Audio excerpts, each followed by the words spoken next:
Well, my connection with Dalesbred sheep goes back to my father's time. He had a small flock of sheep on Ingleborough, Dalesbred sheep. He would start with them in the 30s. I can vaguely remember sheep with like sixpences in the horn. They used to crown ewes in those days. They only do tucks now. And they used to put like a sixpence in the horn with the Dalesbred wheel on, you know. Yeah. And I can vaguely remember those. I'd only be 6 or 7 or 8 then. And of course, as you get older, you come to understand what he's trying to do to breed better sheep. And I went away to work for 7 or 8 years, but I was always interested, and if you had the sheep in at home, I used to always go and look at them. And if they were, I used to go to Lancaster Show because I was working down in that area. I always go and watch them judging the Dalesbred sheep because we got a day off at the farm I worked at to go to the show. And so I was always interested. And when I finally came home, well, I was more interested, you see, and I used to go do the gathering. I used to go up Ingleborough and do the gathering that my father had done previously. And then I went to work at Thornton Hall after I was married. Well, it was Percy Brown's in those days. He was a Dalesbred fella. But I didn't work there so long. But they had Dalesbred sheep, and they were lovely sheep. And anyway, I took the farm over when my father retired in 1957 and just started trying to buy tucks. And that was here at Newfield? That was at Newfield. And because I hadn't the money for the big time, but I was pretty lucky. I was pretty lucky with what I bought. And you said you milked as well? Oh aye, yeah, I milked a dozen to 14 cows and brought 2 or 3, but I used to buy new cow heifers in those days, a few, and sell my cows second calvers, dairy cattle. Yeah. And if they, you know, paid for themselves with milking and left me 20 quid, because, you know, they'd matured better. And I'd well, I was a bit lucky with them as well. But anyway, I enjoyed my farming because I liked to look at what I'd got. I wasn't commercially minded. I wasn't ambitious. You know, I didn't want to get it. Well, I tried to buy some land, and you know, they say young farmers haven't a chance. And this is going back into the either late 50s or early 60s, and there was an allotment came to sell. And I arranged a source of money to buy this allotment with. I thought Ingleborough was all right, but it was rather overstocked, you know. And I thought, if I have an allotment of my own, I can make some proper sheep. Anyway, I went to the auction sale. I never even started to bid because 2 local farmers who had enough land to start with bombarded one another with bids, and it made 3 times what it was worth, really. And so I thought, well, it's no good I'm saying young farmers haven't a chance. They don't give you a chance. No. It's competitive. They say it isn't, but it's very competitive when land comes for sale. Because I tried again to buy some land, and then I abandoned that project. I thought I could make enough money building, which I enjoyed doing, and my little farm, and no hassle. And how many Dalesbred sheep did you have then? I still have about 70. I was right on Ingleborough for 73 ewes and sheep and followers. And you kept them pure, did you? Yes, yes. I did it last few years. I used to borrow mates Leicester lambs. He liked to try his Leicester lambs. And I'd borrow one of them and took about half a dozen darkish sheep. And breed a few mules. And they were good lambs. I used to take them to Bentham. They used to sell them with ewes and lambs. And I remember selling 5, and there was they topped the market that day. And Norris Scar bought them. And of course, you hadn't to have mules out of Dalesbred sheep at the Mule Association sales, had you? And I said to Norris, I said, how did you go on with them lambs? He said, I had 2 in my top pen at Oars. But no, my interest was in pure Dalesbred sheep, and I never really broke a lot of pots. I sold a couple of tucks at over 1,000, and you know, well up to 1,000, and they came again for them, you know. I sold them to the same fellow more than once. Michael Wilson had 2 off me, and they both did well. And where did you work with the society start? When did you? Well, I started going round as a marker. And what's a marker? Go around registering. Crowning. Aye, well, registering. It's wheeling, not crowning. The crown's swirltails. We wheel them. Wheel 'em, sorry. Right, the sign's like a circle with a cross in it. Yeah. Well, that's the wheel, not crowned. So you mark them. You know, we used to go round Sledburn, Lowgill, Bentham, Ingleton, Clapham, Kendal. We had an area, down Robendale, Bleasdale, Littledale, Lancaster side, you know. We'd quite a round. There was, you see, more members in those days. And I used to go with Bob Shuttleworth. And that automatically gave me a seat on the committee. And I used to put my 5 in. And eventually I was made vice chairman. And after Al Suthill retired, I was chairman, and your term of office is for 3 years. And I did 6 years. So what do you know about the history of the Dalesbred sheep? Well, it was originally the Swaledale and Dalesbred sheep breeders. They were amalgamated, and then there was some rift about. I think there was a quality of the wool and type, and they had a meeting at Cray about 1929. You'll have seen the old photographs, and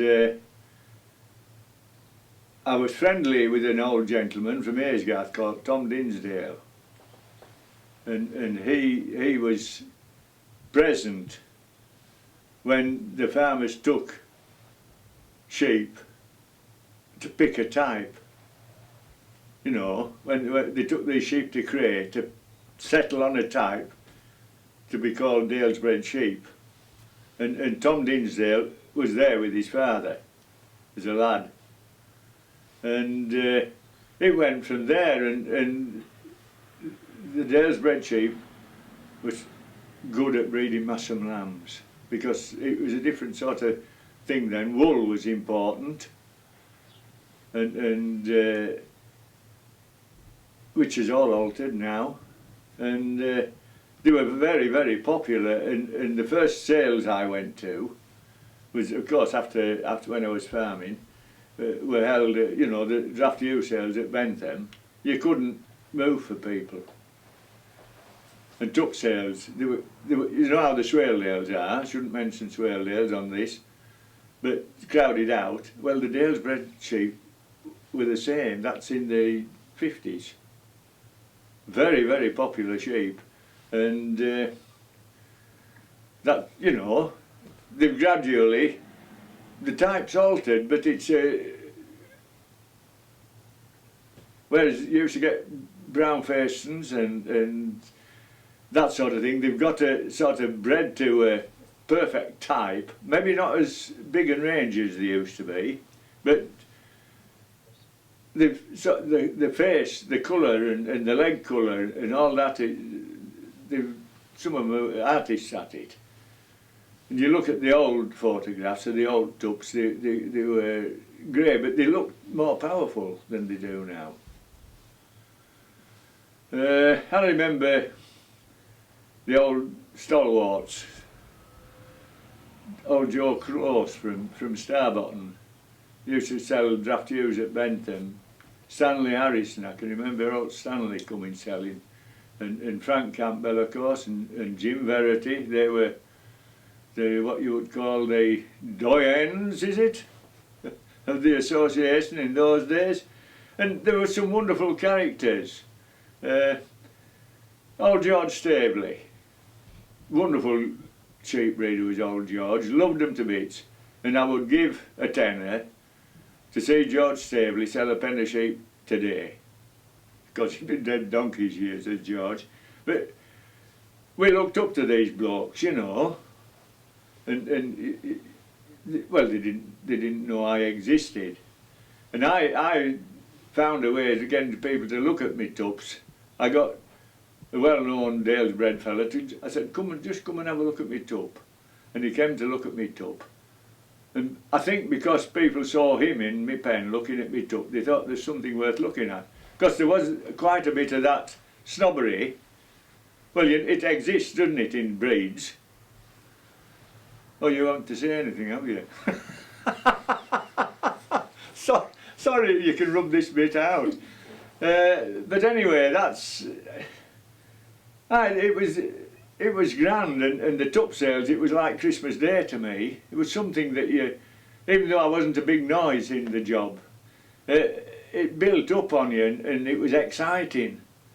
You got up early that morning and milked your cows in good time, so that you could be at Hellifield at 8:30 or 8 o'clock in the morning. Oh no, it was really lively. And later on there was other characters came into it. There was well, old Bindless from Greyrig Hall, and Jack Mellin was a great, and he was a good breeder, was Jack Mellin. One time he bred the best tups in the association. He could sell them like hot cakes, could Jack. And Bradley's, of course, Maurice Bradley, John's father, he was an artist at it as well. And there's various breeders come to the fore, as they do. The Wilsons, Michael and his dad. And when Michael doesn't show the tups now, his lad shows them. And I can see old John Willie, that was their father. He just had the same posture and attitude when he has his tups in the ring. Dear, I've seen some... Billy Robinson from Catley, he used to tell the history of his sheep before he started to sell anything. We've been in this association since God was a boy, sort of style, you know. And it all enriched the day for me, did all this. It was like a, well, there was a buzz. There was a right buzz. And the sales at Hellifield were wonderful. Dick Thwaite, he was another artist. He was the top of the tree for quite a... Where was he from? He was from Cowper Court at Winterburn. And he was an artist. He would be the top man at one period of time, because they used to try and beat him at, you know, the show job. They used to... They could have a lineup of 30 at times at some of these shows. And actually now, there's more showing done now than there was 10 or 15 years ago, 20 years ago I think. There's more people interested in showing. A lot of these young lads, they're very, very keen and good at what they do. I think I've judged at most of the shows now. I came out of retirement to judge at Otley last year. I didn't particularly want to do it, but Jane Bradley seduced me. Well, not literally, but metaphorically over the telephone. And so I went and judged at Otley. But I enjoyed judging, I think at Paisley Bridge. I judged at Paisley a couple of times. And Kilsey, I did Kilsey a couple of times. And I sort of reckoned to have retired then, but I couldn't resist Kilsey and Paisley. And I'm out of date, you see. I'm an old man. They're looking for different things now, I think. The hardiness of the Dalesbred sheep. Well... Why, I don't know, why are the... Well, they're an indigenous breed. They've always lived on the fells. I mean, nowadays, there are very few true hill sheep. They never used to feed them. They get hand-fed. Somebody discovered that that if you give them a bit of probbing, you can the milk the lamb's better and they're quieter, and you know, and this has gone on. I mean, I know people, if the sheep aren't fat, they think there's something wrong. They start feeding sheep in tupping time now, some of them. I can always remember George Staveley, going back to George, selling sheep. He had this pen full of grand sheep they were at Benton. He says, these don't come for orange peel on doorstep every morning in winter. Then, you see, they didn't feed them in those days, unless it was desperate, and then they only give them a bit of hay. I worked at Pennigant House for a summer when Billy Mason was there. My father and him were colleagues on War Ag committee, you see, at Settle, and I think they were probably short of a man for summer, and my dad thought it'd be a good experience for me. And their sheep were never fed probbing or anything like that. In 1947, they had hay dropped from aeroplanes, you know, and they lost a lot of sheep then because, I mean, it was a dreadful time, it was 47. But not on a normal run, they didn't feed the sheep before lambing. Well, Pennigant's a good fell, you see, and they could stock it as they wanted. And there was everything. There was a bit of ling, there was some limestone, there was bent, there was moss crops. You see, they used to say, if a sheep gets a couple of moss crops a day, it'll suck a lamb. Well, nowadays you go up on a feld, it's all white cotton grass, you know, that's what it is, and it's gone then. It's the bud that's down in the bottom of and it's full of protein, so they say. And why do sheep traditionally do well in limestone? Why do? Oh well, difficult to say. Well, it's sweet ground is limestone, isn't it? It's always green. I mean, they talk about heather. Heather's probably good feed, but at the same time, you get somewhere where there's a lot of green. They'll spend the biggest part of the time in the. You go on the North Yorkshire moors, it's black heather all over, isn't it? But there's green strips, and where the green is, that's where the sheep are. Sheep like change of herbage and all this sort of thing, and if you get somewhere where you've got all the good stuff, they'll follow around it in its turn. They know when the moss crops are going, and they know when other things are available. What's a moss crop? Cotton grass. Well, have you been on a fell? Yeah. And you've seen these white bubbles in early summer? Yeah. Well, that's cotton grass. Now, before they get to that stage, usually in February and March, they're in tussocks, aren't they, these things? Yeah. Well, if you root in some of these tussocks, February, March time, and you'll find a little, almost like an asparagus bud.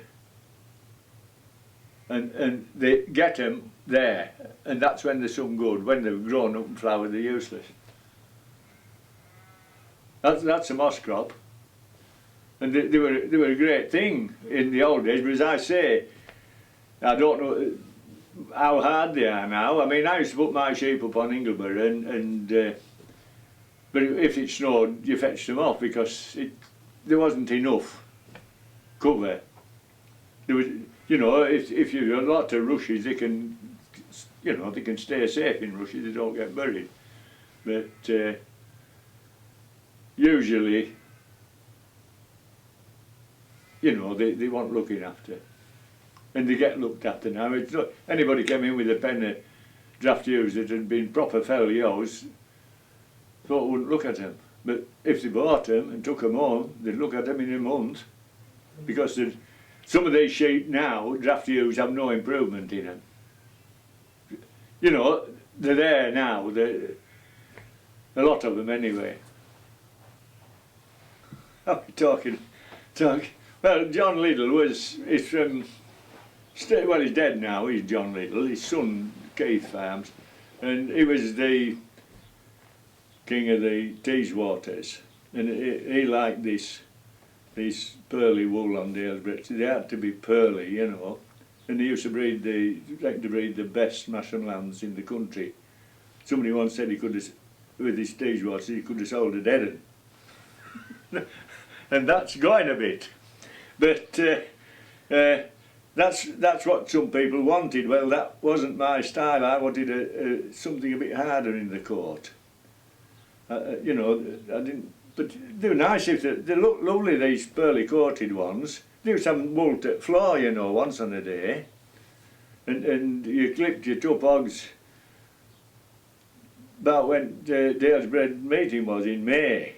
But now you don't bother clipping them while about end of June, so they don't get too much coat. And but that was the fashion in those days. The Masham lamb was what we bred with Dalesbred sheep to produce. And once the mule took over, a lot of people, well, they've got to think about making money, haven't they? And we tried on more than one occasion to plead our case with the Northern Mule Association, because they would only accept sheep, mules that were bred out of Swaledales or Northumberland Blackfaces, because that's where the mule started. The Swaledale men started breeding mules because this is nasty. You can cut this out if you want. Started breeding mules because they couldn't breed Mashams. It's fact. That is a fact. But the mule lamb, I must admit, is a lot easier to farm than the Masham lamb. You know, they're as lively as horned lambs. I don't know what it is about the blue-faced lassie. It's a horrible sheep. I used to have a friend, well, I still have a friend, but he used to send his blue-faced lassies up here to me. I used to farm his blue-faced lassies for him. Ducks in summer and used through winter, and I used to feed them. He used to bring stuff and I used to feed them. And somebody asked me what I was farming. I said, well, it was the day this fellow brought his tups, about 10 or a dozen tups, you see, for summer. And it was at Bentham auction. Somebody said, hast you got any sheep? I said, no, but I said, if a fellow brought me a dozen blue-faced Leicester tups for summer, hast you got a good spade? And by the time I came home at night, I had to ring him up. There was one dying. There wasn't all. And anyway, the last time I had anything to do with it was, I had 20 ewes in it, and it was foot and mouth year, wasn't it? And I had to lamb 20 blue-faced Leicesters. Did you have a big building? 70. No, that was my trouble. I had a tin shed and a tractor shed, and my neighbour, there was an open garage place there. He let me have that. And the first one that lamb 3 lambs, and it was one titted. Now that was a good start. And anyway, big does and little ones, we managed to get through. And I used to have to mix them up at night in various. I penned them up, and I used to number lambs. And no, I didn't number them. No, I didn't number them, but I marked them in a different place and marked mother the same so I could mother them up.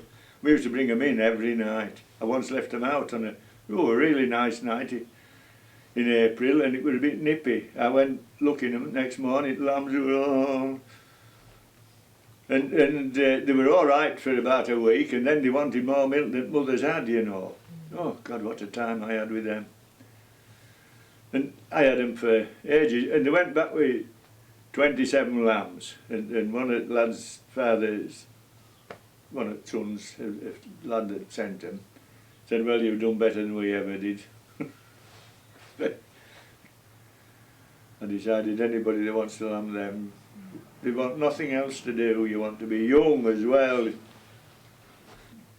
The male lamb has led to maybe a decline in Dalesbred sheep. But you see, there are people still enthusiastic about them. And they want to keep going. Well, they need to keep going. You've got the authorities like to keep all these breeds. I know you see these funny rare breeds, and you think, who the heck wants to keep them? But they're needed for the genes, you see. They're very, you know, we laugh about ministries and all this sort of stuff, but they're very keen on making sure that there's something, you know, to go back to if necessary. What have the overswallowns then? Why would you? Well, I suppose it's sentiment more than anything else, but the more, well, Swaledales are like this and Dalesbreds are like that. I mean, this is an argument you can't win. Nobody can win the argument about which is the best, can they? No. I mean, I went for years to Swaledale Tup sales because it's an event. It's theatre. Is Swaledale. Dalesbred used to be, but Swaledale's is theatre now. And you know, somebody comes in to ring us horse and the flipping thing makes 25,000 quid. I once had a friend of mine from Lancaster. I said, I'll take you for a day out. Where are we going? I said, I'll take you to Hawes. I said, you'll get a bit of a surprise. So off we went to Hawes, Swaledale Day, and you could hardly get into the ring for a seat. Anyway, we eventually got in and sat down. And it just happened that John Porter was coming in with the champion. I said, now we'll see something, and it made 20-odd thousand this tub. Well, this fella nearly fell off his chair. He'd worked on dairy farms, and he was fanatical. He was a good man. You know, he never had a farm of his own, but he was one of the best stockmen you'd ever meet. Was this chap? And Holstein, Friesian cattle were his life. But by Jove, it Captain took me 20-odd thousand. Never seen anything like that before. What's the most you've ever seen a Dalesbred tup make? And Godfrey Egg, I thought somebody had one about 10,000, hadn't they? Godfrey. You see, I shouldn't talk about different people and the quality of their stuff, but I did once go to Godfrey Agarth. We didn't crown his sheep, we didn't wheel his sheep, but we were invited to go and have a look. And Godfrey had about 20 Dalesbred shearing tups. And I think they were the best collection of Dalesbred tups under one man's hands that I've ever seen. I mean, Godfrey like floods the market, that's his trouble, but that's his affair. But they were wonderful tups for them. Really, if I'd have wanted a tup of Godfrey's, I know which I would have bought. Michael Wilson bought it actually. Well, I couldn't have bought it. You see, I didn't want to be giving 20, well, not 20,000. I didn't want to be giving 2,000 for a tup. I'd have given up to 1,000, but and I forget how much this tup made. But they were a picture. They were a real picture. How he did it, I don't know. But I mean, he always comes up with something pretty good, does Godfrey. But they were, I think, as good a show Dalesbred sheep in one man's hands I've ever seen. And when was this? How many years ago was that? I'm thinking, was it before foot and mouth? There's a photograph of them in the flock book anyway. The secretary went up and took a photograph of these 20 tups. So, you know, they were good enough. I mean, there's some photographs. I have every flock book since about 1944, I think. I have the 2 first flock books and the 2 first sale catalogues as well. Have you? Tom Dinsdale gave them to me.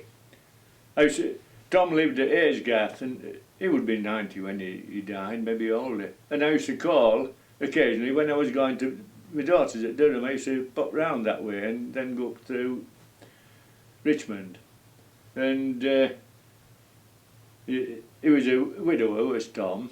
He was a real old gentleman. I liked him.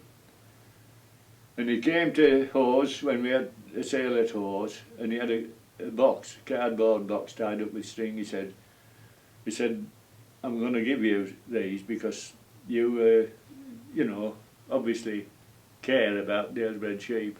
And there were his stack of flock books. I had all my fathers from about 1947 or 8, but he had one or two that I didn't have, plus the first 2 sales catalogues and the first 2 flock books, and I took them over to Jane Bradley's and she photocopied them. But my family know about them, they'll not get thrown away. Are they here? Yes, do you want to see them? Can I? Is that all right? Aye, I'll go for them. I think I can find them. I hope I can. Right. When the association was formed, the committee brought up a set of, well, guidance for the type they wanted to breed. And it's down here, this is what the committee came up with. Description of type of Dalesbred sheep. The head, well developed, deep low jaw, large nostrils, upper part good black, little white each side of nostrils, and grey nose and good broad teeth. Horns low set, round and rather wide. Ears black and white. Legs black and white, plenty of bone and walk well. Carcass long drawn, good hindquarters and good tail. Wool clear of black, good deep fleece and of good quality with a little bind. And the number of points awarded under each feature were head, ears and horns 20 points, carcass 25, tail 5, that adds up to 30, wool 25, legs 13, 15, sorry, I can do it again if you like. General bearing and character 10 points, with making a total of 100 points. And it appertains today. I'll bring some more modern flock books out there.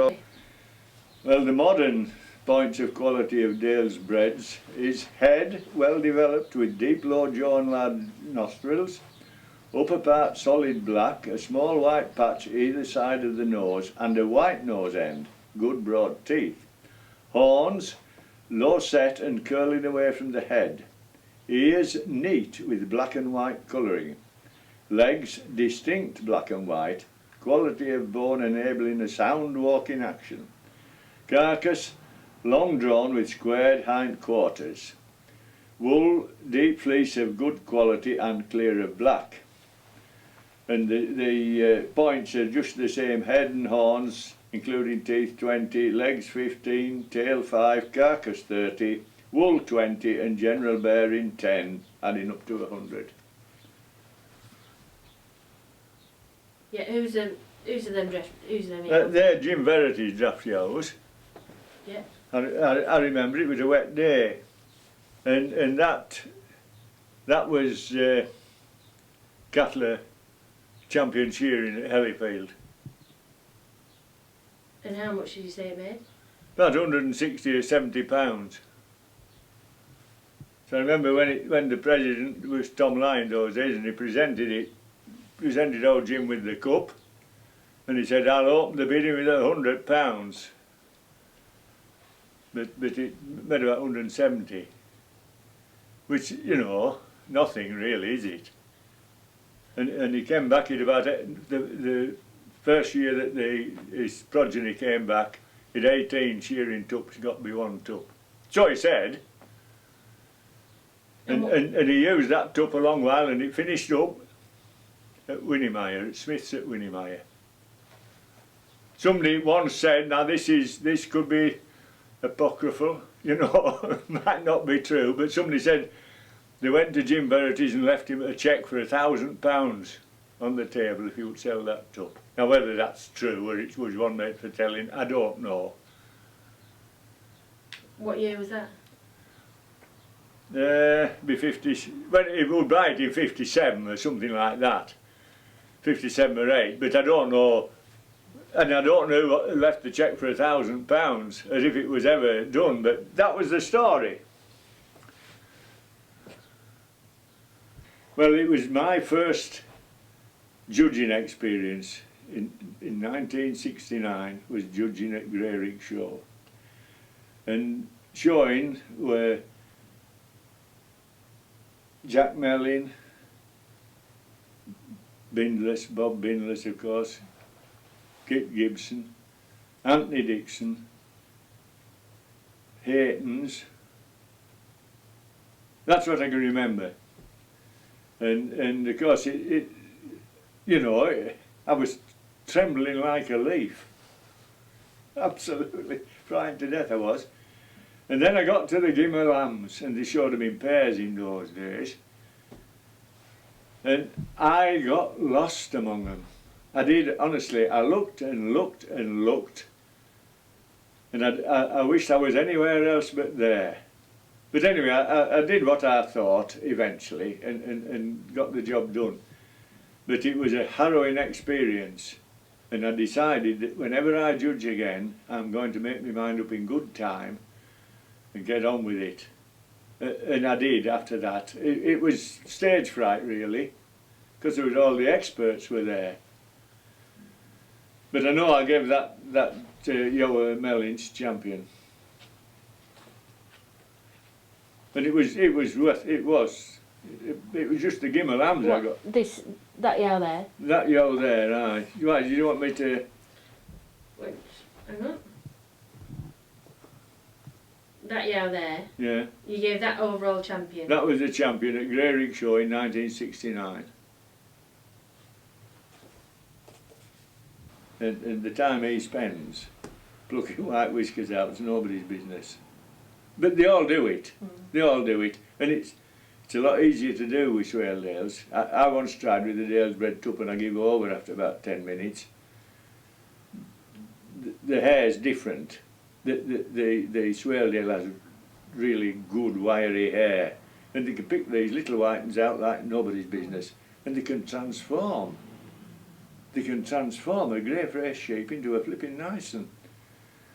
I know it's all part of the job. I used to, if I was selling anything, I used to say, well, I haven't put out on, but I might have taken a bit off. You know, because, you know, people, they said they used to dye them a bit, you know, if they're a bit brown. I said, I've never done anything like that, but I might have taken a bit off here and there. And I'm looking at a photograph taken in 1951 at Gargrave Show, which in those days was the big show for Dalesbred sheep. And there's two Thwaite sheep. There's old Richard Thwaite and his son Edward, I think they called him. And in the middle, one of the great Dalesbred characters, Teddy Laycock. Now he was a character, was old Teddy. He only the best was good enough for him, and he could get them up. He could make them look like what they weren't, you know.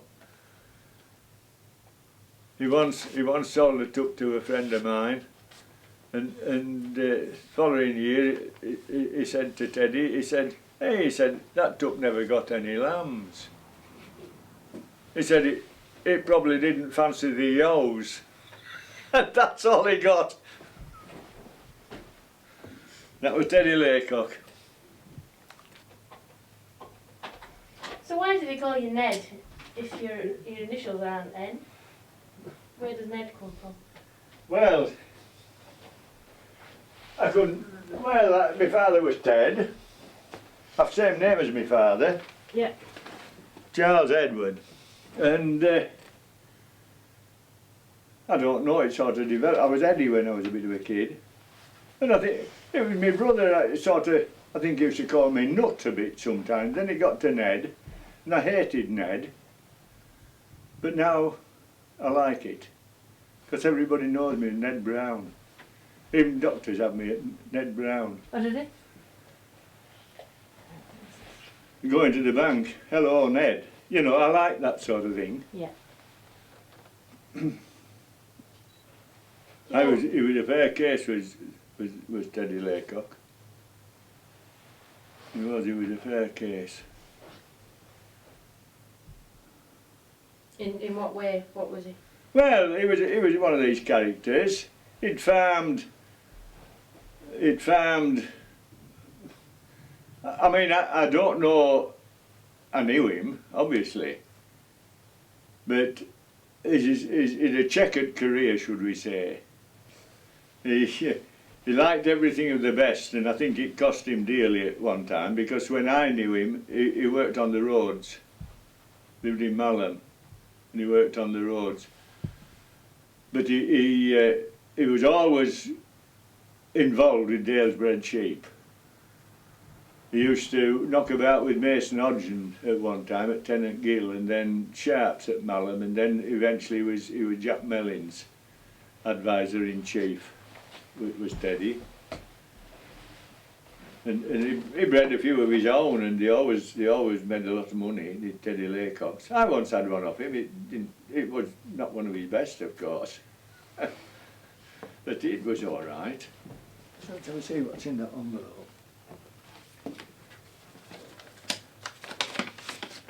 Now then, that's a famous photo. These are original photographs.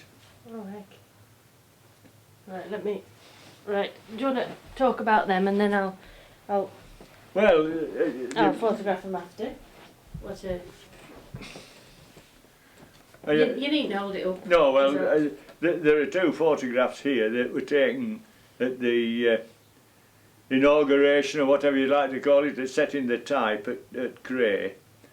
There's two gentlemen who are long gone, who I don't know, with 3 sheep, and then there's the famous S.J. Verity with 2 sheep that he brought. Why was he so famous? Well, he was one of the founder members. He was one of the founder members, I think, was old Jim Verity, and he was I think he kept the White Lion at Cray at one time. Did Jim Verity, Sylvester James Verity, and he always had the best, of course. He was all right. He was a typical lived for himself, I think, a bit, but he was an expert at sheep, Dalesbred sheep, and then he moved to Kirby Malham. He farmed at Kirby Malham in his latter days. Lived in Gargrave, but he always had a man at New Close. And in those days they used to have a flock name. He had New Close Jimmy and New Close this, and old Frank Campbell used to have Ribblesdale Little Girl, and what was the famous dub? Yeah, there was a famous dub. Pearly R. Somebody said it was best up there's ever been, and somebody said it ruined the Dalesbred Sheep Breeders Association. So there you are. I wouldn't know what's true and what isn't true, but I remember the tub. When was that? When was that tub around? Oh, 50, 51, 2 on there. And who had that one? Frank Campbell. There's a photograph in one of flock books of it on the day it won prizes at Hellifield. And there's a photograph when it was up for sale, but he didn't. I don't think he sold it. Burley R, famous dub. You don't want to know about this? Yeah, I do. Right. Well, the first time I judged at all was at Hellifield, Bentham and Hellifield took sales, along with Dennis Campbell, and the night before I didn't hardly sleep. And I thought it was a good exercise for somebody to judge. You'd got to put your thoughts and judgment in front of everybody. And it wasn't always enjoyable because you were nervous, but it gave you a bit more confidence about things. And you had to make decisions that had to stand. I mean, if somebody come to you and said, you know, my tuck were better, and what did you give it to that for when mine were better? You just say, well, my privilege, don't you? And did you do it right that day? Well, we were satisfied with ourselves, aye. I was never, the only time I was bothered was at the Grey with Gimmer Lambs. I got absolutely lost. I was embarrassed. I was embarrassed. I looked at them too long. You don't. I used to like to walk round back and walk round front and just look at them for a start, and then you get part idea what looks the best. I once judged at Paisley Show, and it was gimmer lambs, but they were only in oddens then. It was a lot easier when it's singles, and they were all there, you know, Lamberts and Michael Wilson and I don't know who else, but there was quite a line-up. And Michael had a good gimmer lamb, Michael Wilson. Anyway, I went through them and sorted out, and I never moved Michael. He was like sort of halfway down the line, and I got so-and-so at top and somebody second and somebody third. And have you finished? Stuart said. I said, I'll just have one more look round. And I could see Michael were looking a bit cross, you know, he got a bit pink. And I walked down the line, I just said to Michael, I said, take that to the top, Michael. Well, it's often easier to do if you get a good one there. That people always pick the best out first. You should pick your worst out first, and then you're mending them all the time. But as you pick your best ones out, you're worsening them all the time, aren't you? Yeah. No. That's my theory.